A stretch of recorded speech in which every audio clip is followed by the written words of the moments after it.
Ils ont tout, mais ils perdent leur âme. Shalom à tous, Jacques Christian le Canadien, pour vous servir. Ils ont tout, mais ils perdent leur âme. Regardez le monde autour de toi. Israël, Iran, guerre, division et haine. Tu te poses des questions, c'est normal. Mais écoute bien, ce n'est pas juste une crise politique, c'est une crise spirituelle. Et la Bible l'avait annoncé. Le cœur de l'homme, Jérémie 17,10 pouvait dire, « Moi l'Éternel, j'éprouve le cœur, je sonde les reins. » Tu peux tromper les gens, l'État, même en parenthèse, ton soi-disant guide pasteur. Mais Dieu voit ton cœur. Tu peux avoir des diplômes, un bon ministère, un bon salaire, mais si ton cœur est orgueilleux et égoïste et vide de vérité, tu n'es pas prêt pour l'éternité. C'est pourquoi Jérémie, un prophète, dit, « Guéris-moi, sauve-moi. » Même lui, sans Dieu, il savait qu'il est perdu. Les faux succès. Vous savez, celui qui acquiert des richesses injustement les perdra. Aujourd'hui, on veut réussir vite. Certains trahissent leur propre sang pour l'argent. On ment, on fraude, on manipule. Même, entre parenthèses, des communautés entières qui se disent églises tordent l'évangile pour remplir les bancs. Mais Dieu voit. Il voit. Et tout ce qui est bâti sans lui sera renversé. J'ai dit totalement renversé. Regarde l'actualité. Des millionnaires se suicident. Des pays riches sombrent dans le chaos moral. Pourquoi? Parce que les richesses, sans Dieu, c'est le vide déguisé. C'est pour ça que la vraie vie, on peut avoir une idée générale, c'est ce que la vraie vie en Jean 17,3. Et où il est écrit, la vie éternelle, c'est qu'ils te connaissent, toi, le seul vrai Dieu, et celui que tu as envoyé, Jésus-Christ. Donc, tu veux la paix? Tu veux vraiment la paix?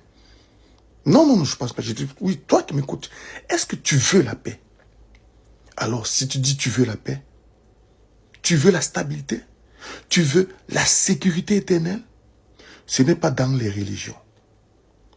Aucune religion, aussi grande soit-elle, ne peut apporter cette stabilité, cette paix. Ce n'est pas dans les émotions, c'est dans la connaissance du seul vrai Dieu et celui qui l'a envoyé, Jésus-Christ. Tu n'as pas besoin de donner ta vie à Dieu, n'en déplaise à certains, pour être en paix, ou du moins pour d'autres pour être sauvé, ou que ton âme soit sécurisée. Tu n'as pas, c'est pas en donnant ta vie à qui que ce soit. Non, pas du tout. Pourquoi? Parce que c'est lui qui donne sa vie. C'est Jésus qui est le bon berger. Pas toi. Oui, pas toi. Si tu crois que ton salut dépend de ce que toi tu fais, tu es déjà sur la mauvaise route. Si tu crois que ta paix dépend de ce que toi, des efforts que tu fournis, dans tes richesses, dans tes méditations, dans le sacrifice que tu fais, dans la vie que tu peux avoir donnée à un certain, entre parenthèses, personne de Jésus, dis-toi déjà que tu as fait une fausse route. Parce que les Écritures sont claires. C'est le bon berger qui donne sa vie pour ses brebis. Si toi tu dis donc que tu as donné ta vie pour prétendre croire que ta vie était en sécurité, est-ce toi le berger? Pose-toi bien la question. Le monde aujourd'hui est rempli de conflits. Conflits Israël-Iran. Attaques, menaces nucléaires, pandémie, inflation, violence urbaine, confusion identitaire. Les nations ont peur. Oui, les nations ont peur. Tous sont dans la peur. Et on peut le voir au quotidien. Dans nos lieux de travail, dans tout. On a peur de tout. Je vais perdre mon boulot. Tous sont dans la peur. Mais Jérémie disait déjà, tu es mon refuge au jour du malheur. Ça, c'est quelqu'un qui a compris que c'est en Dieu que la véritable sécurité trouve son ressort. La seule paix que tu peux avoir aujourd'hui, c'est celle qui vient de Dieu. Philippiens 4:7 pouvait dire, et la paix de Dieu qui surpasse toute intelligence gardera vos cœurs.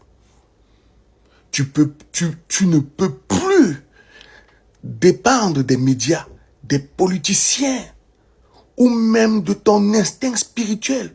En parenthèse, tu dois dépendre de la vérité établie dans les Écritures, la vérité biblique. Le message de Dieu pour toi, n'en déplaise à certains, concernant cette question de la paix véritable. C'est à 1 Corinthiens 1:21. Il est écrit, Dieu a jugé bon de sauver les croyants par la folie de la prédication. En d'autres termes, il y a une prédication qu'on est censé t'exposer par laquelle, pendant que tu écoutes, la compréhension donne l'évidence de comment Dieu lui justifie un homme pour te donner la véritable paix. Donc, pas par les diplômes, non. Pas par les miracles, non.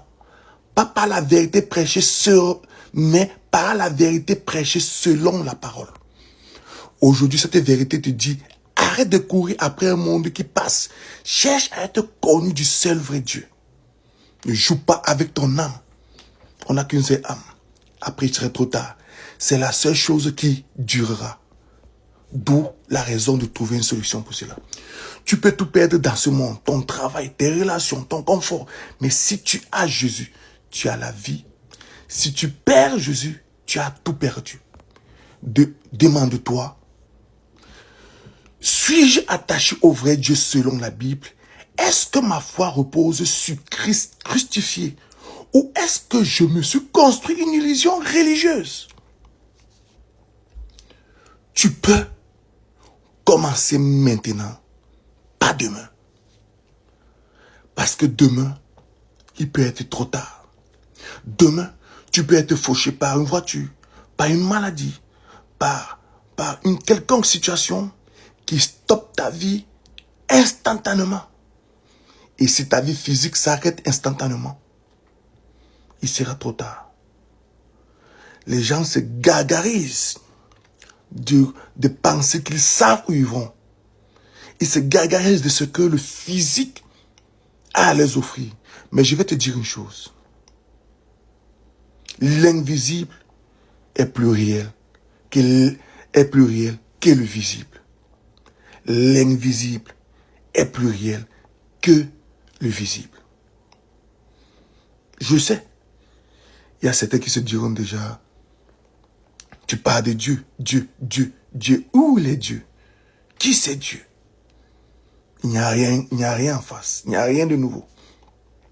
Moi, je te dirais donc ceci.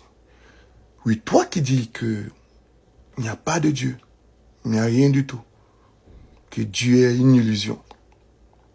Si Dieu est une illusion, toi tu es quoi?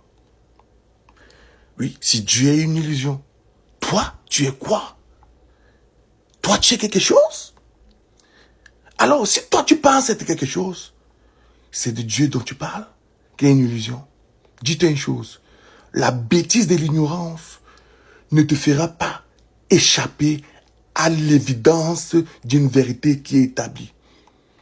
Si tu peux voir ton doigt et dire que mon doigt existe physiquement, alors les évidences bibliques établies par celui qui a créé toutes choses ne failliront aucunement, trouveront leur accomplissement, que tu sois d'accord ou pas. Quoi qu'il en soit, à tout moment, la mort est en route. Elle va te faucher au moment où tu t'attends le moins. Dis-toi une chose. Dispose-toi.